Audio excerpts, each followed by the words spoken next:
un peu... Tu sais, c'est spécial parce que le Information Stealer Malware, ça fait longtemps que ça existe. La plupart des gens sont au courant, mais pas dans les détails de l'espèce d'économie du cybercrime autour de ça.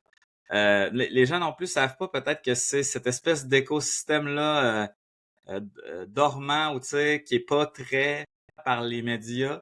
C'est ça qui facilite énormément de brèches à cause que c'est des millions de username passwords de bonne qualité sont dans cet écosystème-là. Donc, ça permet souvent l'entrée initiale. Là, tu sais, on parle d'Initial Access Broker, donc ça permet souvent d'avoir le premier accès à l'intérieur d'une organisation, puis de là, pivot, puis ransomware, puis etc. Mais donc, ce qui est comme peu connu, mérite d'être plus connu, mais là, tu sais, tu peux pas arriver puis dire, je vais vous parler de quelque chose que vous devriez être intéressé par sans avoir du nouveau.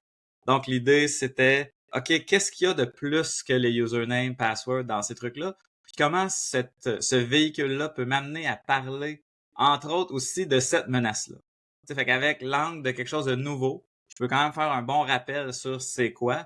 Puis, il y a quelque chose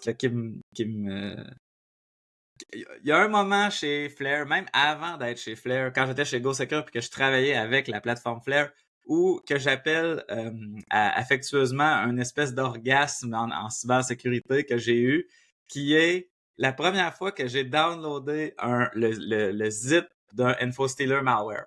Donc, faut savoir, là, ces logiciels malveillants-là, euh, ils extraient tous les secrets qu'ils sont capables d'extraire selon leur niveau de privilège. Donc, sans être administrateur, ils ont accès à énormément de trucs. En étant administrateur, là, ça va encore plus loin. Mais donc, ils prennent tout ça, incluant des caractéristiques sur les logiciels installés, sur le processeur, la mémoire, la carte graphique. Ils ramassent tout ça, ils bundlent ça dans un zip. C'est ça qu'on appelle un stealer log. OK? La première fois que j'ai downloadé un stealer log et que je me suis promené dedans, puis j'ai vu à quel point c'est une vue intime de la réalité informatique de quelqu'un. Tu sais, tu vois, à cause de tout ce qui est sauvegardé dans un navigateur web, tu as vraiment une trace, là, tu sais, tu vois quelle banque ils utilisent, le site de voyage favori, la compagnie aérienne favorite, tu vois énormément de choses. Puis là, cette espèce d'épiphanie-là, je veux la partager avec le plus de professionnels en cybersécurité. Même que à travers cette présentation-là, je donne accès à des vrais, authentiques Information Stealer Log